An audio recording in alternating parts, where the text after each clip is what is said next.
जय गुरुदेव। सच जो होता है बड़ा अजीबो गरीब होता है ये सच। लोग परमात्मा को ढूंढते हैं, लेकिन परमात्मा यदि इसी जगत में यदि महसूस करना है व्यक्ति को तो प्रेम के सिद्धांत को अपनाओ। प्रेम में केवल दिया जाता है और देने के अलावा उसमें केवल देना ही देना होता है। लोग अक्सर प्रेम की बातें करते हैं और प्रेम के शब्द को आगे करके और व्यक्ति अपनी स्वार्थ सिद्धि करता रहता है। यदि व्यक्ति की किसी कोई कामना में यदि जरा सी त्रुटि हुई, जरा सी भी कमी हुई तो इंसान भड़क जाता है, और चाहे फिर कोई भी हो। और सत्य जो होता है वो सत्य होता है और उसकी अपना एक कलेवर होता है, उसका अपना एक पहनावा होता है। सत्य केवल सत्य होता है और सत्य एकदम कोरा होता है। और सत्य के लिए सत्य कितना दमदार है और कितना नंगा है, इस चीज़ के लिए यदि देव देखना है तो हरिश्चंद्र के जीवन को देखो। क्योंकि इस संसार में एक उपमा आती है, एक नाम आता है राजा हरिश्चंद्र। सत्यवादी राजा हरिश्चंद्र की औलाद हो रहा है, तो सत्य के लिए राजा हरिश्चंद्र ने कितना बलिदान किया था और कितना त्याग किया था। तो यह चीज़ यदि देखनी है तो हरिश्चंद्र के जीवन में देखें। हम लोग जीवन जीते हैं और ज़्यादा से ज़्यादा मनुष्य एक सामान्य जीवन जीकर चला जाता है इस धरती से और कुछ कोई विशेष नहीं कर पाता है। कुछ लोग सैद्धांतिक होते हैं, उनके जीवनों को सिद्धांत होते हैं, सैद्धांतिक लोग होते हैं, तो अपने जीवन में थोड़ा बहुत कुछ करके चले जाते हैं, पीछे फिर उनका नाम चलता रहता है। लेकिन बहुत कम लोग ऐसे होते हैं। हमें जीवन जीने के लिए कई चीज़ों की आवश्यकता होती है। सर्वप्रथम हमें ज्ञान की आवश्यकता होती है। ज्ञान यज्ञ इस दुनिया में पहला ज़रूरत है हमारी परमात्मा, और दूसरा है ज्ञान यज्ञ। भगवान को यदि संतों ने बार बार, ज्ञानियों ने, ज्ञानीजनों ने, संतों ने, शास्त्रों ने बार बार हजारों हजार लाखों लाख वर्ष से एक बात कही जा रही है कि भगवान की ओर देखो और भगवान ही तुम्हारा है और इस जगत में कुछ नहीं है और कोई नहीं तुम्हारा है। ये बात लाखों करोड़ों वर्ष जितना व्यक्ति समझता है, लाखों करोड़ों हजारों जितना व्यक्ति समझता है, उतने वर्षों से यह बात चली आ रही है। क्योंकि वेद अनादि हैं, पुराण बहुत पुराने हैं, शास्त्र बहुत पुराने हैं, उपनिषद बहुत पुराने हैं, और जितने भी धर्म ग्रंथ हैं, संत हमारे बहुत पुराने हैं। उन्होंने एक स्वर से यह कहा है, जितने भी ज्ञानी विद्वान रहे हैं, जितने भी ज्ञानीजन रहे हैं, कि परमात्मा ही केवल हमारा है। परमात्मा ही को हमको याद रखना चाहिए। इस संसार में हम जो आए हैं वो हमारी ड्यूटी है, हमें कर्म मिला है, उस कर्म के साथ साथ में हमें अपना फ़र्ज निभाना है। तो फ़र्ज निभाने के साथ साथ में बहुत सी चीज़ें मनुष्य नहीं जानता है, उसको नहीं जानता है सो वो गलती करता है। सर्वप्रथम जो परमात्मा को भजता है, जो परमात्मा को मानता है,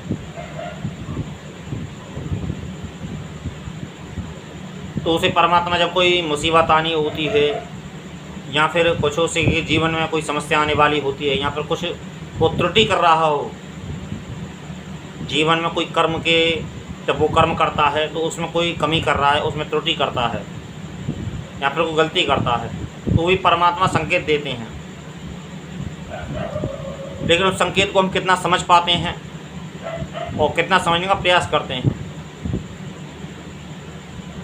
इस जगत में बहुत लोग कहते हैं कि जो भाग्य में होगा वो जो भाग्य में लिखा है वही होगा। तो भाग्य और कर्म दोनों में बहुत अंतर है। कर्म के अनुसार भाग्य चलता है। यदि आज हम कर्म करें तो हमारा भाग्य का निर्माण अलग होता है, यदि आज हम कर्म ना करें तो भाग्य का निर्माण और अलग होता है। अब मैं तुम्हें एक अनुभव की बात बताऊं, मेरे अनेक बार अनुभव की बात है, एक बार नहीं अनेक जीवन मेरा चलता जा रहा है मेरा जीवन। अब जैसे बहुत से लोग काम ढूंढने जाते हैं, तो काम ढूंढने जाते हैं, बहुत से लोगों को काम नहीं प्राप्त होता है और परमात्मा को दोष देते हैं, अपनी किस्मत को दोष देते हैं।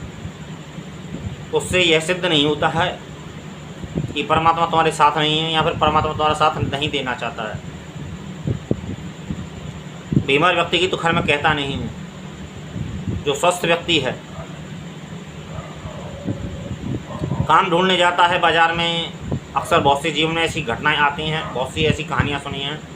ये व्यक्ति काम ढूंढने जाता है और उसे काम प्राप्त नहीं होता या फिर किसी को अच्छा काम मिल जाता है। अब जैसे मैं एक उदाहरण देता हूँ कि किसी को व्यक्ति को काम नहीं मिलता है, वो परेशान है और काम की खोज में रहता है अक्सर, तो उसे काम प्राप्त नहीं होता है। तो कोई बात नहीं, उसे काम प्राप्त नहीं होता है तो सर्वप्रथम जहाँ है, सर्वप्रथम तो पहले वही कर ले कि जहाँ है, जो इष्ट है, जिसे वो मानता है, तो उसको याद करे, उसे प्रार्थना करे। आप मुसीबत में हैं, आप जब भी मुसीबत में हैं इस चीज़ को आजमा सकते हैं और अपना सकते हैं और प्रैक्टिकल कर सकते हैं। यदि आप मुसीबत में हैं तो परमात्मा आपकी अवश्य मदद करेगा। यदि आप सुखी संपन्न हैं और आप एक एक्स्ट्रा कामना करते हैं तो मैं कह नहीं सकता हूँ। लेकिन यदि आप दुखी हैं, परेशान हैं, समस्या में हैं, तो आपकी मदद परमात्मा अवश्य करेगा, जैसे आप मानते हैं, जैसे आप जानते हैं। परमात्मा को स्मरण कीजिए, जैसे आप जानते हैं, जैसे आप मानते हैं, उसका स्मरण कीजिए, उससे प्रार्थना कीजिए और प्रार्थना करने के बाद में आगे चलिए। आप यदि काम से परेशान हैं तो आपको रास्ते में अवश्य काम प्राप्त होगा, लेकिन जैसा काम हो। व्यक्ति की समस्या ये है कि काम भी हम अपने मनमाफिक ढूंढते हैं और तनख्वाह भी अपने मनमाफिक ढूंढते हैं। ये व्यक्ति की बहुत बड़ी समस्या है बेरोज़गारी की, क्योंकि ये बात भी उतनी ही सत्य है कि हाँ, भाग्य एक होता है। इस बात को काटा नहीं जा सकता है कि अपने पूर्व के संस्कार होते हैं, उस संस्कार के अनुसार हमें कुछ चीज़ें प्राप्त होती हैं संसार में। प्राप्त होने के साथ साथ में उन चीज़ों को हम स्वीकार करते हैं कि नहीं करते हैं, ये व्यक्ति का ज्ञान है। जो हमें प्राप्त है और जो हमें प्राप्त नहीं है, जो हमें प्राप्त है उसका हमें सुख मनाना चाहिए, परमात्मा को धन्यवाद देना चाहिए। और जो हमें प्राप्त नहीं है उसके लिए हमें कारण खोजना चाहिए और कारण खोजने के साथ साथ में हमें ये चिंतन करना चाहिए, हमें ये विचार करना चाहिए कि ये हमें प्राप्त क्यों नहीं है। ये विचार करने योग्य बात है। लेकिन व्यक्ति ऐसा बहुत कम करता है। बहुत व्यक्ति जल्दबाजी में है, व्यक्ति बहुत आपाधापी में है और व्यक्ति करना नहीं चाहता है, कर्म बहुत कम करना चाहता है और व्यक्ति आशा और उम्मीद और पाना बहुत ज़्यादा चाहता है। यही उसकी एक समस्या की जड़ है।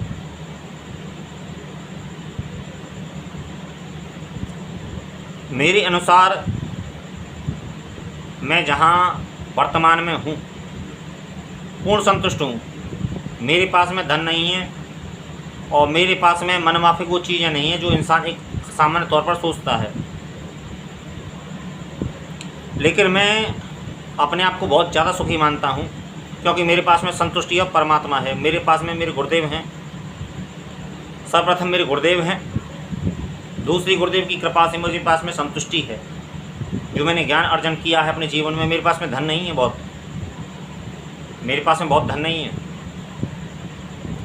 और मैं आपको अपने जीवन में कभी बताऊंगा क्योंकि मुझे अभी गुरु पूर्णिमा के बाद में कुछ लोग मुझसे दीक्षा लेना चाहते हैं और दीक्षा लेने के साथ साथ में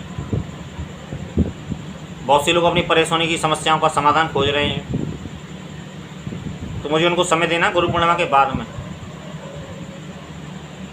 मैं कुछ दिन के लिए कुछ लोगों से संपर्क करूंगा और मैं अपना स्थान अपने घर में ही निर्माण करूंगा और कुछ लोग जो दीक्षा चाहते हैं उनको दीक्षा देनी है और कुछ लोग जो समस्याओं से परेशान पीड़ित हैं उनको सलूशन बताना है और जो लोग रोगों से ग्रसित हैं उन लोगों की जो मैं हेल्प कर सकता हूं वो हेल्प मुझे करनी है। लेकिन मेरे पास में कार्तिक मास तक का ही समय है। उसके बाद में मुझे हिमालय जाना है क्योंकि मेरी साधना का अंतिम चरण चल रहा है। तो कार्तिक मास में मुझे हिमालय जाना है, मुझे एकांतवास करना है। अब एकांतवास मुझे कितने समय का रहेगा ये मैं नहीं कह सकता हूँ क्योंकि ये परमात्मा ही तय करेगा कि मेरे गुरुदेव ही तय करेंगे कि मेरा एकांतवास कितने समय का रहेगा। उसके बाद में ही मेरा संसार में दोबारा लौटना होगा। और हमें परमात्मा की तरफ से जो मेरे पास में अर्जित है, मेरे पास में बहुत धन नहीं है और मैं कोई ज़्यादा धनी व्यक्ति भी नहीं क्योंकि मैंने अपने जीवन में सर्वप्रथम जो अर्जित किया है, मैंने ज्ञान अर्जित किया है। क्योंकि ज्ञान एक ऐसी कोटि होती है, ज्ञान एक ऐसा घड़ा होता है और ज्ञान एक इतनी पतली चीज़ होती है कि पानी से भी पतला ज्ञान होता है और पानी से भी पतला ज्ञान है और बहुत गहरा होता है ज्ञान। हम ना तो परमात्मा के संकेत को समझते हैं, ये गुरु दृष्टि ही होती है, गुरु कृपा ही होती है कि हम गुरु संकेत को, ईश्वरी संकेत को हम समझ पाएँ कि गुरु की बहुत कृपा होती है उस शिष्य पर जो ईश्वरी भाषा को समझता है, ईश्वरी संकेत को समझता है। साधना बड़ी सरल होती है, गुरु जो साधना होती है बड़ी सरल होती है। सरल इसलिए होती है कि उसमें कोई नियम कायदा कानून नहीं होता है। उसमें केवल एक ही नियम होता है, जब जैसे तुम्हें समय मिले जो नियम तुम करते हो उस नियम को पूर्ति करो।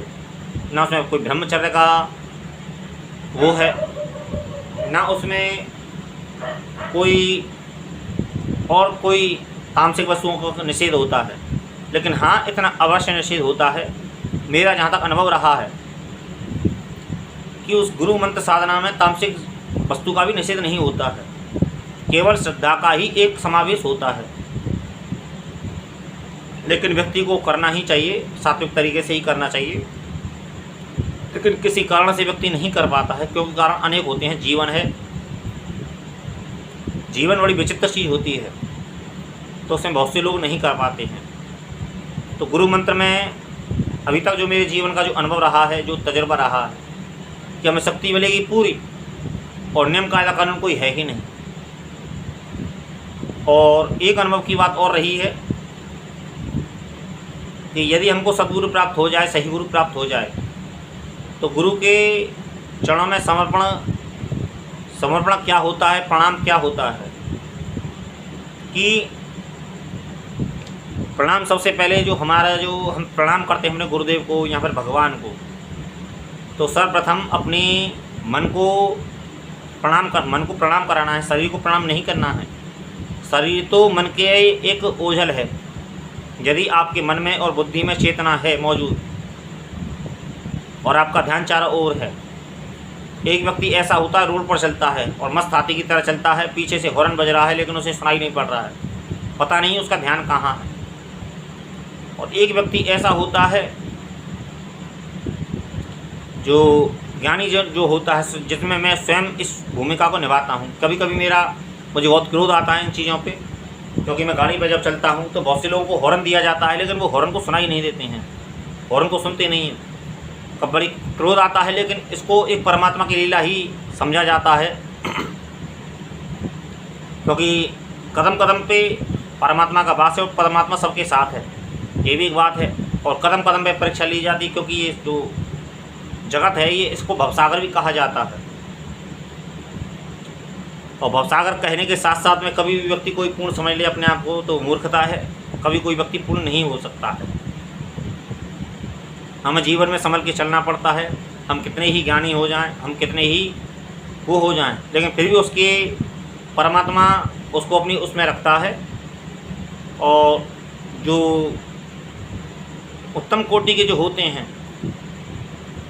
क्योंकि सबको अपना अपना विभाग मिला हुआ है, किसी को संत विभाग मिला हुआ है, किसी को सन्यासी विभाग मिला हुआ है और किसी को सांसारिक विभाग मिला हुआ है, तो उसमें कुछ आगे पीछे चलती रहती हैं बातें। तो अब हमारे सामने वाला व्यक्ति चल रहा है और हम हॉर्न दे रहे हैं, गाड़ी में चल रहे हैं और व्यक्ति नहीं सुन रहा है, तो हमें कहने सुनने का तो अधिकार है कि भाई हम हॉर्न दे रहे हैं, तुमको सुनाई क्यों नहीं पड़ रहा है। लेकिन गाली गलौज हमको नहीं करनी चाहिए, क्योंकि इससे हमारी एक तो क्रोध के विषय में कही जाती है, काम क्रोध लोभ मोह अहंकार, ये बहुत बुरी चीज़ है।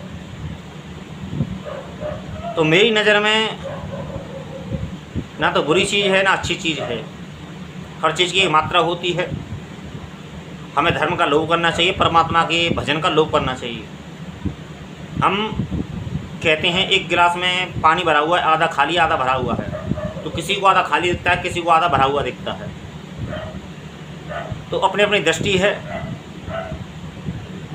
क्रोध के हमको अधीन नहीं होना है, क्रोध को हमें कंट्रोल में रखना है, क्रोध को हमें अपनी बुद्धि से उसका निर्माण करना है, क्रोध का।